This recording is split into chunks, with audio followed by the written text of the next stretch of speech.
हरे कृष्णा राधे राधे। दोस्तों, कार्तिक मास में शुक्ल पक्ष की अष्टमी तिथि को गोपाष्टमी का पर्व मनाया जाता है। इस दिन खास तौर पर गौ माता की पूजा और सेवा करने का विधान है। मान्यताओं के अनुसार इस दिन सर्वप्रथम भगवान श्री कृष्ण जी ने गायों को चराना प्रारंभ किया था। इसीलिए इस दिन गौ माता के साथ बछड़ों की भी पूजा अर्चना की जाती है। यदि गोपाष्टमी के दिन विधि विधान से गाय का पूजन व सेवा की जाए तो देवी देवताओं का आशीर्वाद भी प्राप्त होता है। गाय की पूजा करने से भगवान श्री कृष्ण जी अत्यंत ही प्रसन्न होते हैं और अपने भक्तों पर कृपा भी बरसाते हैं। इस दिन गाय की पूजा करने से घर में सुख समृद्धि भी आती है और इसी के साथ साथ गायों की पूजा करने से भक्त की सभी मनोकामनाएं भी अवश्य ही पूर्ण होती हैं। तो दोस्तों, आज की हम इस वीडियो में बात करेंगे कि गोपाष्टमी कब है और गोपाष्टमी की पूजा का शुभ मुहूर्त क्या रहेगा, और इसी के साथ साथ गोपाष्टमी का महत्व क्या है और उसकी पूजा विधि के बारे में जानेंगे। और इसी के साथ साथ गोपाष्टमी मनाने के पीछे क्या मान्यता है। तो चलिए वीडियो शुरू करते हैं। दोस्तों, अगर आपको हमारी ये वीडियो अच्छी लगी है तो लाइक शेयर और सब्सक्राइब करना ना भूलें और कमेंट बॉक्स में जय गौ माता अवश्य लिखें। तो चलिए वीडियो शुरू करते हैं।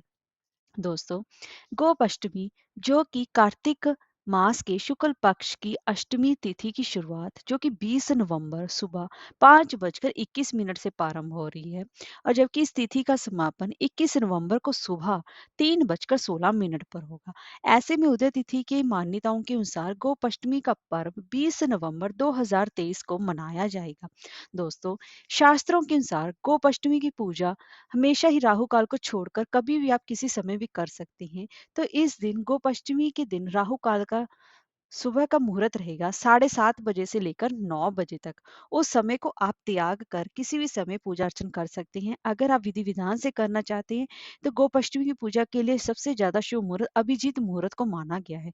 अभिजीत मुहूर्त, जो कि दोपहर को 12:02 से लेकर 12:46 तक रहेगा, उस समय भी आप पूजन अर्चन कर सकते हैं। आइए दोस्तों, अब जान लेते हैं गोपाष्टमी की उस दिन गौ माता की पूजन विधि क्या रहेगी। दोस्तों, इस दिन अष्टमी तिथि को सुबह ब्रह्म मुहूर्त में उठकर सबसे पहले आपको स्वयं स्नान आदि करने के निवृत्त होना जाना चाहिए और उसके बाद भगवान श्री कृष्ण जी के समक्ष दीपक प्रज्वलित करना चाहिए। इसके बाद गाय और उसके बछड़े को नहलाकर तैयार करें और गाय को घुंघरू आदि भी पहनाएं। गाय माता को आभूषण या फूलों की माला पहनाकर भी उसका श्रृंगार कर सकते हैं। गौ माता के सींग रंगकर उनमें चुनरी बांधें। अब गाय का भली भांति गाय का पूजन करें और उन्हें भोजन कराएं। इसके बाद गाय की परिक्रमा भी करनी चाहिए। गोधूलि बेला, जिसे कि हम शाम के समय कहते हैं, उसे पुण्य गाय का पूजन करें और उन्हें गुड़, हरा चारा आदि भी अवश्य ही खिलाएं। दोस्तों, और इस दिन गौशाला में जाकर गाय के निमित्त जाकर चारा दान करें और उनकी सेवा करें। अगर आप इस दिन गाय को अपने हाथों से चारा खिलाएं तो ये सबसे ज्यादा अत्यंत ही शुभ फल माना जाता है। दोस्तों, अगर आपके पास आपके घर में गाय ना हो तो आप इस दिन गोपाष्टमी के दिन गौ माता को चारा खिलाने के लिए आप गौशाला जाएं और वहां पर आप जाकर गौ माता की सेवा अर्चना करें और उन्हें चारा आदि खिलाएं।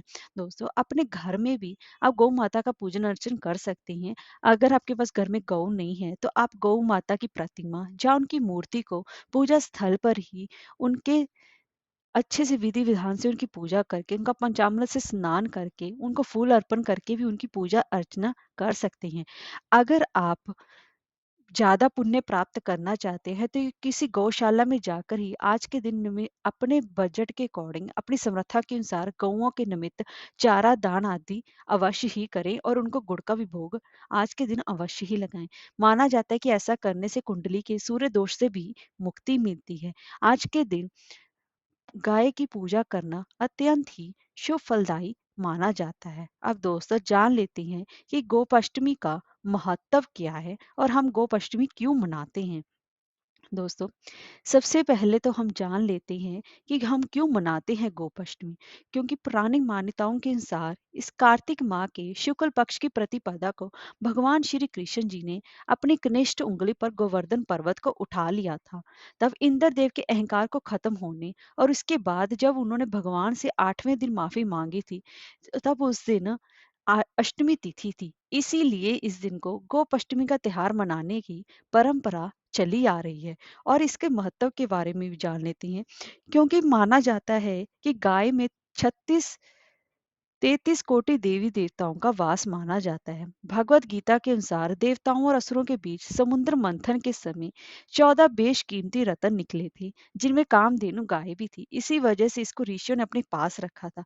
इसके साथ ही भगवान श्री कृष्ण जी का बचपन में गाय के साथ प्रेम हम सभी जानते हैं। बाल्यावस्था में वह इनकी सेवा करने के साथ ही वह इसके साथ खेलते दिखाई देते थे। इसीलिए आज के दिन गोपाष्टमी पर ही गाय की पूजा करने से धन, यश, वैभव और खुशहाली प्राप्त होती है और आज ही के दिन से उन्होंने गाय को चराना प्रारंभ किया था। हरे कृष्णा, राधे राधे।